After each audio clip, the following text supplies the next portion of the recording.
that it's been such a long, long time. And I just want to say thank you for your patience. Thank you for sticking by me. I've been feeling all of your vibes, all of your love, and everything. And I've had a spiritual awakening, and I feel alive, awakened, and more embodied and ready than ever. And like everything's coming together, all infused. So much I've been missing out on, but also I've been going inwards on this journey. And then a crazy event brought everything together, awoken me from the slumber I had been in. And now I feel awakened to share with the world and share my gifts. Consciousness is rising in this world, and we need everyone coming together and sharing their gifts, sharing their creative expression with the world, sharing their love, sharing their light, you know, and sharing their darkness, sharing what we've been through in the darkness.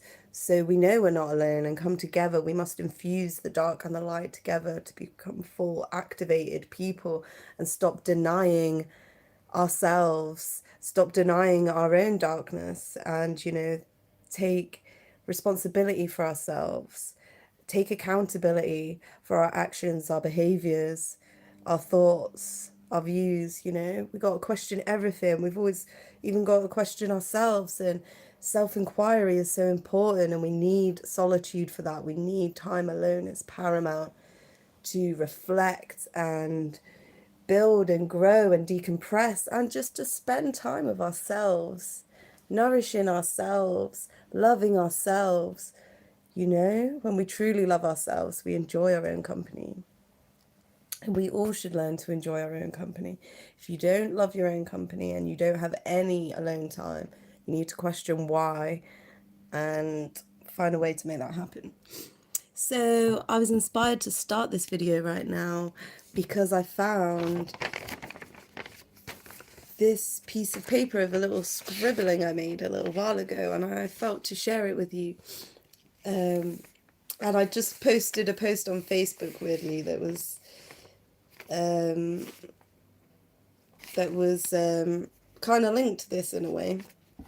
So yeah, I shall read it for you.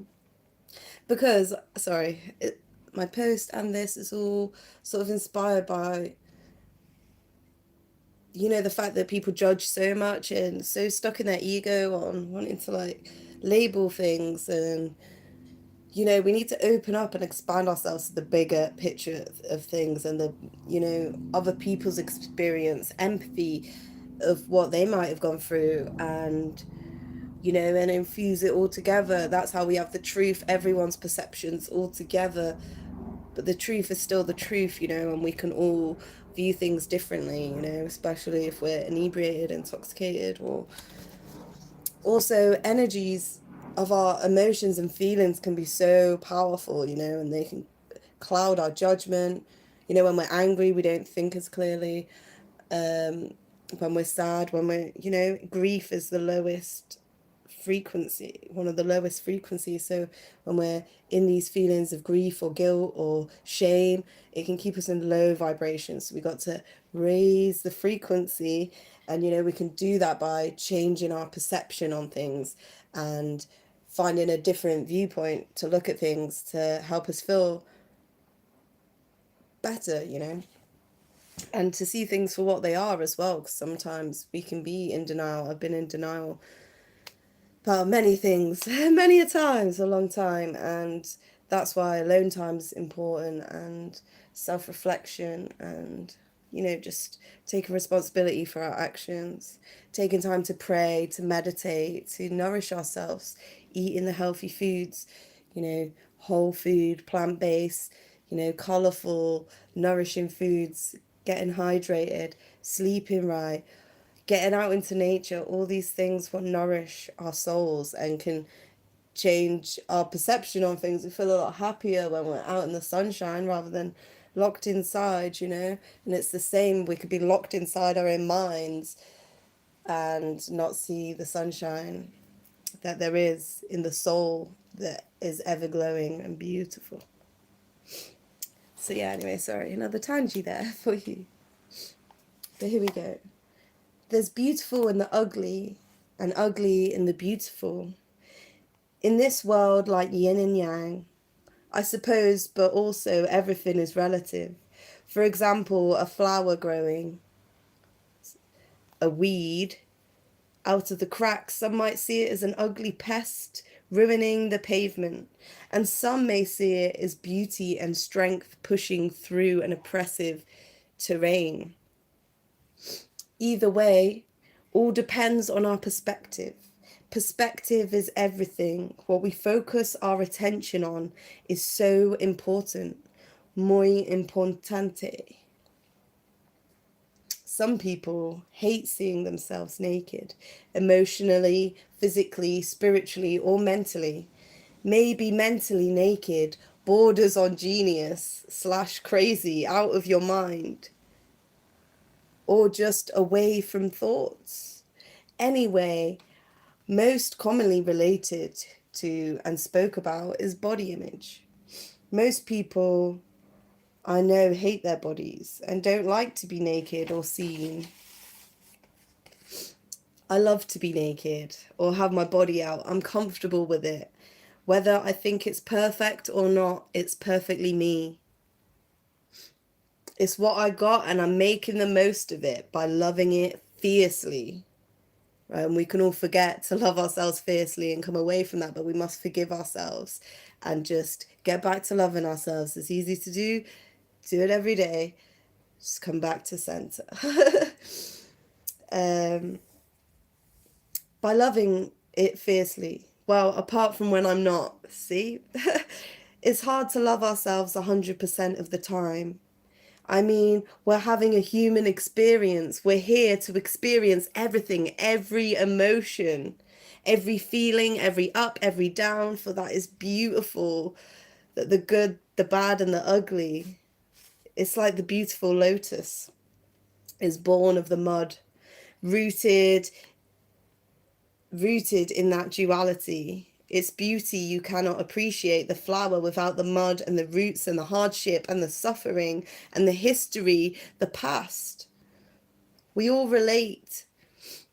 We all experience the same range of emotions, only expressing them in different ways. And that's what makes us unique. That's what makes us beautiful. We're all beautiful and perfect, including our imperfections, our failures, our pain, because these don't make us up, but how we keep moving on and growing and learning and improving. That's what makes us. That is what is key. And how we evolve, expand, and express our journey through it all.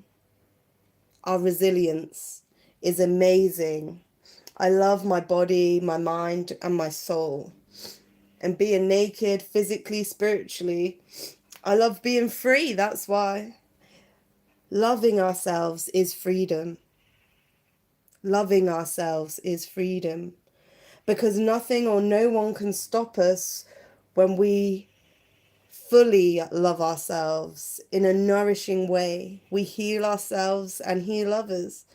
We are in the state of Buddha. So, and we can all be in that state of Buddha and that great state. And sometimes the universe throws us, another lesson to learn, a test to see, do we want to really keep on that path, or are we going to keep on repeating those cycles, And I've been feeling that for myself.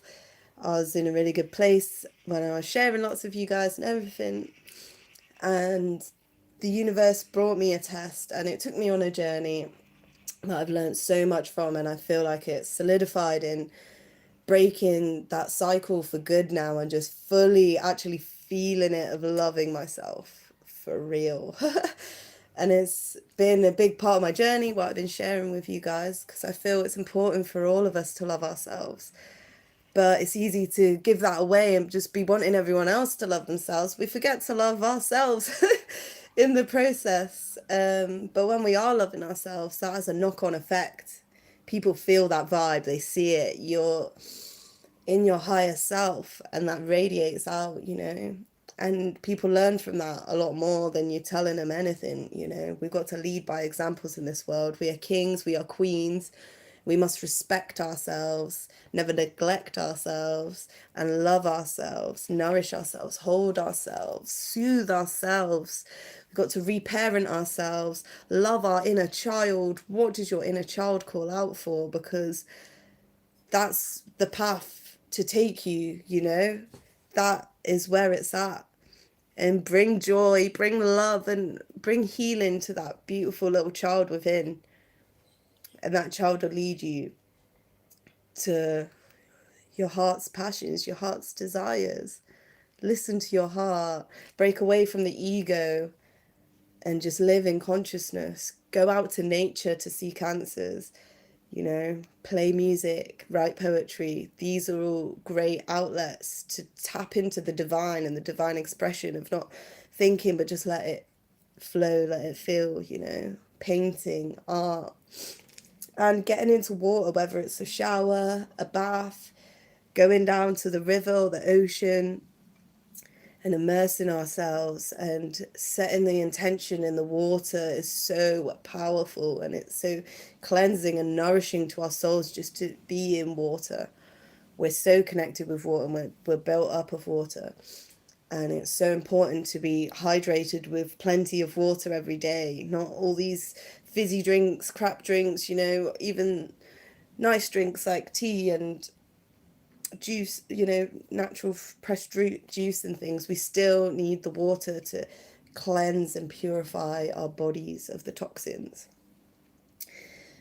Yes, and eating lots of fruits is a great way to hydrate as well, you know, and leaves us feeling replenished and hydrated, full, you know, glowing.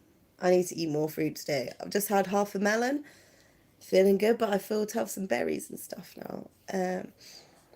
But anyway, I'm going to go and have those berries. I shall leave that with you. I just felt to share that and just to say, watch this space. I've got plenty of videos from my time away to edit and get out to you of different events that I've been to. But also, I'm just back in the flow now of sharing with you guys and being there. So watch this space. Thank you for your patience, for your love, for your kindness, for your energy, for your presence. We need more presence in this world, so stay connected to yourself, to your true self, and love yourself, nourish yourself, because you are worthy, you are divine, you are loved, and I love you so much. Take care. Peace and blessings, guys. Have a beautiful, wonderful, blessed day. More blessings.